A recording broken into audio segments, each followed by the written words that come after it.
These are the single two most evil blocks in Geometry Dash history. Robtop is the creator of Geometry Dash and of course the creator of the 21 main levels that come with GD. Every single creation has had its part in shaping the amazing game we have today, although not all levels are created equal. RobtopGames would start Geometry Dash as the best creator, and slowly others would make their own masterpieces and threaten his throne. In part 1 of the most ambitious level review in Geometry Dash history, I will be reviewing all of Robtop's 1.0 levels. So, without further ado, let's start the review and see how well the CEO of Boomling scores in gameplay, decoration, sync, and originality.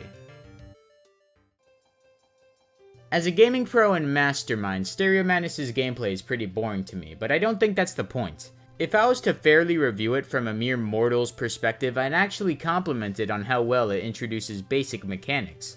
This jump is basically Geometry Dash's first Goomba. These sections are far easier to do when holding rather than repeatedly tapping. There are certain basic traps introducing that memory element that I absolutely despise. And there's somewhat skill-based jumps like this, not fully extended triple spike. Thank you, Robtop. As for the ship sections, it's kind of just fly straight in the middle and it's boring, but hey, it's a new portal that's never been seen before, so why not? Also, this coin route is the pinnacle of comedy. I'll address sync first this time around as the other two are complicated. Stereo Madness feels like it kind of tries to sync around the beginning, but if we're going to compare it to things like New Record and my layout masterpieces, it falls kind of flat. Especially in the end, where only basic background changes sync with the beat. Now for the interesting stuff. Robtop is probably the weirdest creator I'll review on this series due to other stats. With decoration, I normally talk about how much I like a level's decoration while considering how innovative it was in terms of effects.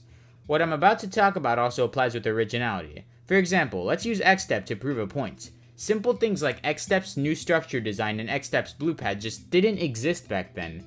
This makes X-Step one of the most original levels in the game's history if we're going by my rules. So, I'll say this much. If multiple Robtop levels came out in one update, I'll be acting as if they came out in order. This is just in terms of originality, so I wouldn't compliment Back on Track for introducing things like the spikes, but I would compliment it for introducing the jump pad. Although in terms of decoration, to be fair, I will compare them with each other. Kind of scuffed, but that's the corner I've been backed into by reviewing this enigma of a creator. Anyways, Stereo Madness. What an extremely original level. It invented the spikes, these blocks, these portals, these ground spikes, these pulsars, and these chains. Also, who could forget the holy triple spike? Alright, 5 out of 5. And the decoration, really meh compared to other levels on this list. Overall, most structures are too simple, with the only exception being the last ship part, which I'm a big fan of.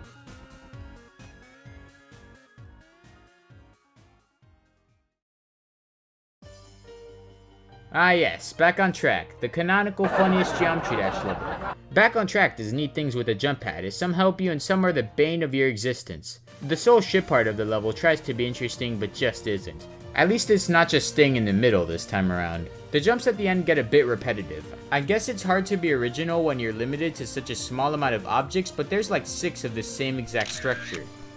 Needless to say, it's entertaining for a beginner level.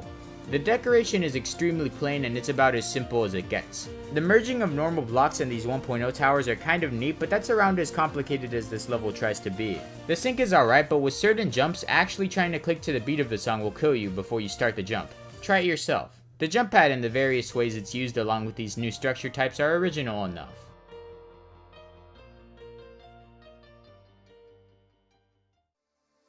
Polargeist was ahead of its time. What are these 2.0 Pusab fonts doing here? But for real, the jump rings are a unique mechanic and they were responsible for the UFO. Needless to say, it's one of my favorite objects and it's utilized pretty well in Polargeist. Some of these jump rings are rigged with spike traps. You'll love to see it.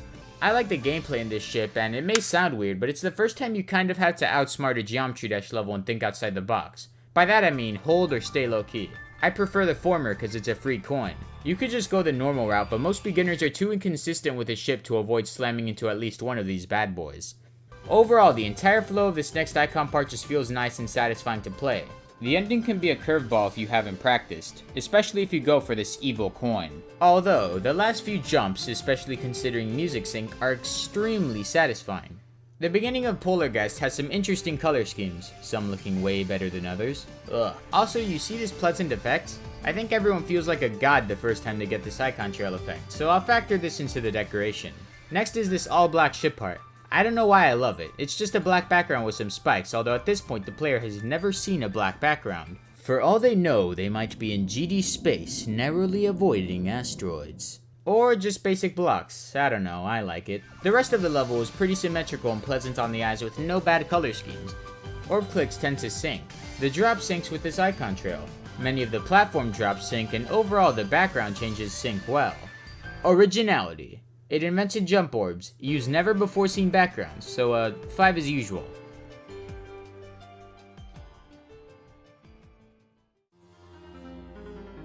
Dryout's gameplay is overall solid, nothing I can complain about in terms of the normal icon and ship parts. While I used to hate this upside down part with a passion, looking back on it, it is a pretty fair test of skill. It not allowing for blind clicks makes the completion screen all the more satisfying. The decoration is the same old normal block combinations. This time the background has some extremely good color choices, especially the first 10%, which reminds me of the song all too well. I will say the decoration where the gravity flips is some of the worst in the initial Geometry Dash levels. These lines cut into some of the dark spikes and other structures really awkwardly. I feel like if Robtop used these blocks a bit more occasionally, there would be some meh structure inconsistencies, but it wouldn't be as bad. This is kind of countered by the second half of Dryout's ship, which is some of my favorite 1.0 decoration. The sync of Dryout is more of the usual, although it really pops out during the gravity flip segment. Dryout is original as it introduces this gravity portal and uses some pretty unique color schemes. Next.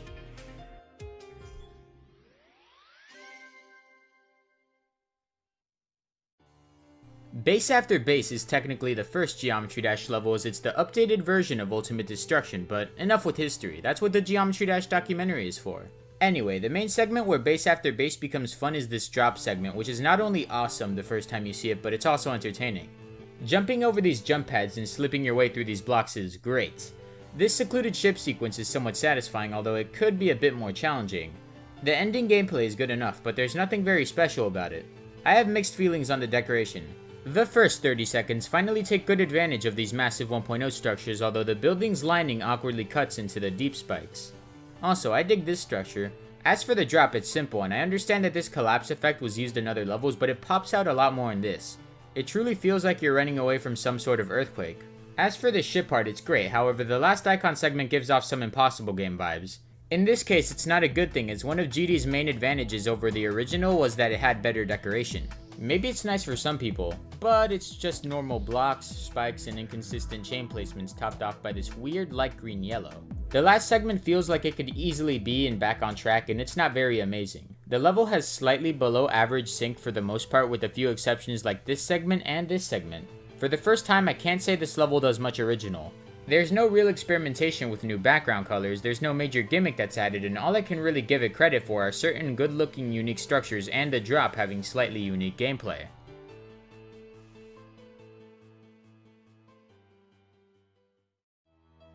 Can't Let Go is a pretty big difficulty jump from Base After Base. Just like the name, the level itself is quite the miss. Despite that, most of the gameplay manages to be entertaining. This common timing is fair and balanced, and I like the orb memory. I'll talk more about these bad boys later, and now, this.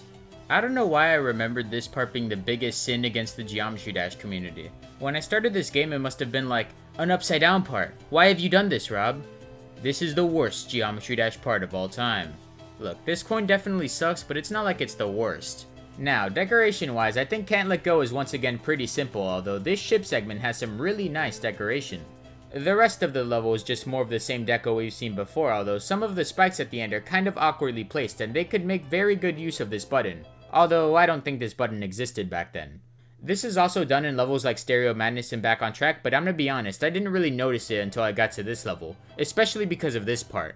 I get that this is a nerf, but come on Rob, you had this triple spike at the ending. Do you really care about the sanity of your players? As for sync, this level goes crazy though. Some parts have near perfect click sync and other parts not as much. In general though, this level goes hard, especially with these sections. As for originality though, it's the least original Robtop level we've seen so far. We've seen this whole black background drop gimmick, we've seen structures that look like this and this. Really, there's not a lot of things to comment on, and that's the issue. Here's the rating.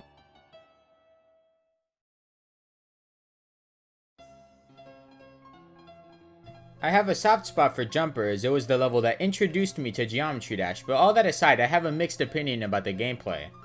Most of the icon parts are solid, and while it's usually jump or no jump, there's unique segments like this icon part. On the other hand, the ship parts kind of suck. Seriously, this part is more forgiving than the Stereo Madness ship. I get that it's so lenient because, ooh, the gravity portal is scary, but honestly, I think the second half could easily be the first half. Maybe then they can make something that's actually unique for this boring ship part. Also, this ship part is literally just Polargeist with half spikes on the roof and floor with spikes in front of these blocks. Could it be less original? Anyway, the decoration. This part is nice, but it has the usual battle between the dark spikes and line structures. Most of Jumper's decoration is composed of this type of block structure. My favorite decoration is in this part. The rest tends to be a bit too simple for me. For the most part, the sync is alright, there's nothing to complain about, although this sequence and the entire last section of the level have pretty good sync. The only real mechanic that Jumper introduces is the unholy combo of ships meeting gravity portals, which it doesn't do much with. There's not much else to say. Of course there isn't much to say. I've played myself into reviewing 7 borderline identical levels which use similar decoration, but you know what? That's what we do on the Matmart channel. So in the next part we'll be talking about 7 more of Robtop's masterpieces. Robtop's going to have some competition on his hands soon. Let's see how he handles it under the pressure.